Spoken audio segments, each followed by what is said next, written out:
All right, y'all, what's up? Professor X here. Y'all know when it comes to the Marines and soldiers, of course, throughout history, soldiers are brave individuals who sign up for the military to defend our country, such as it is. Of course, that's totally by choice. Now, behind what they're defending and why they're defending, totally different story. And and the issue, of course, politically is, is it right? Of course, patriotically and morally to the soldiers, it's right. But behind the scenes, from politicians, it's basically totally wrong because wars are manipulated, started, and basically profited off of. But the image of the soldier and the honor and code of the soldier remains the same.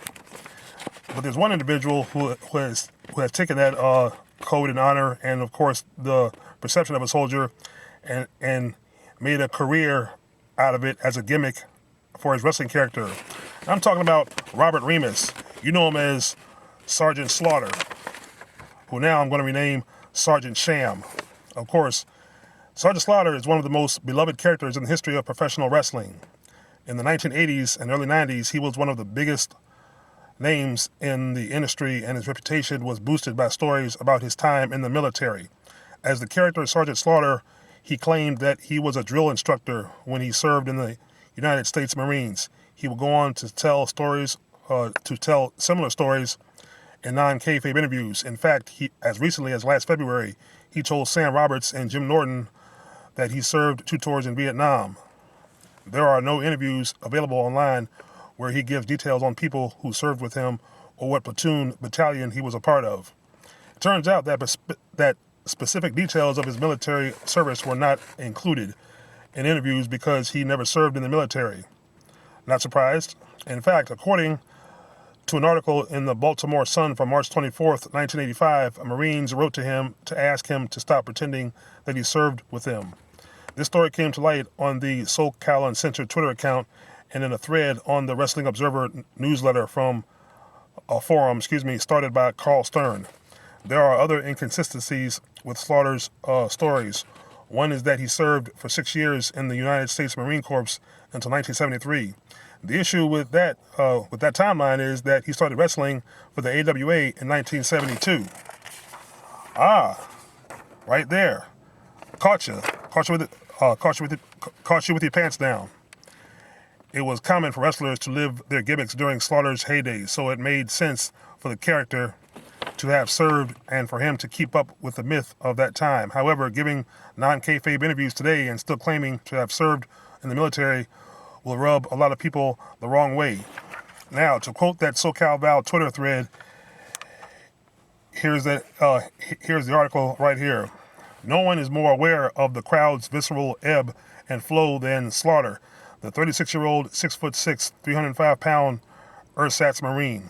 Government records reveal Slaughter, a.k.a. Robert Remus, never served time in the U.S. Marine Corps, though he claims to have been a drill instructor from 1966 to 73. Slaughter dodges all questions about his armed service record for good reason. Yeah, I guess so. We've been interested in Slaughter for a couple of years since he began using our paraphernalia, but the guy has been very elusive, says Captain J. Farrar of the Public Affairs Office of the U.S. Marine Headquarters in Washington.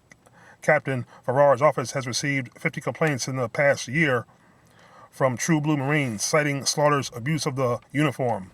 What they really didn't like, and we know of 2 such cases, as when his opponents staged attacks on people wearing dress blue uniforms whom we strongly believe were not Marines. Then Slaughter came in and rescued the guys. However, the USMC could do little until last fall when Congress passed a law prohibiting the use of the Marine Corps emblem and insignia by civilians. That gave us recourse to fight back, says Captain Farrar, whose office fired off a letter demanding that Slaughter stop because his actions reflect discredit on those who have served. Neither Slaughter nor his former Connecticut agent Mark Satachek ever returned a comment. Well, there you have it. See, just like the Hulkster, whose whole image was a sham, Sergeant Slaughter, same thing. He used the gimmick to make money.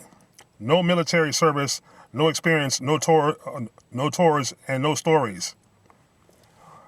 And I've kind of wondered all these years why he never had any battle scars. Because I'm pretty sure every Marine who served in actual combat, like today, the Middle East, etc., have some kind of battle scars. Some have lost their legs and arms. And of course, in the recent military attacks, the missile retaliation from Iran retaliating over their president being killed, a lot of over 80 U.S. Troops died in those missile bombings, and 200 injured. So I'm pretty sure there's 200 men. Half of those probably have one leg off. Some have both legs off. Some have one arm, or some could have had both arms torn off, and all kinds of scars. So see, Robert Remus, like one of your counterparts, to live life as a lie, as the wrestling business is, it's not right. I don't have anything against gimmicks, but make it a gimmick that people can, I guess relate to or laugh with or laugh at, but don't make it out to be something political and as, I guess as honorable as being a U.S. soldier. It's just not right.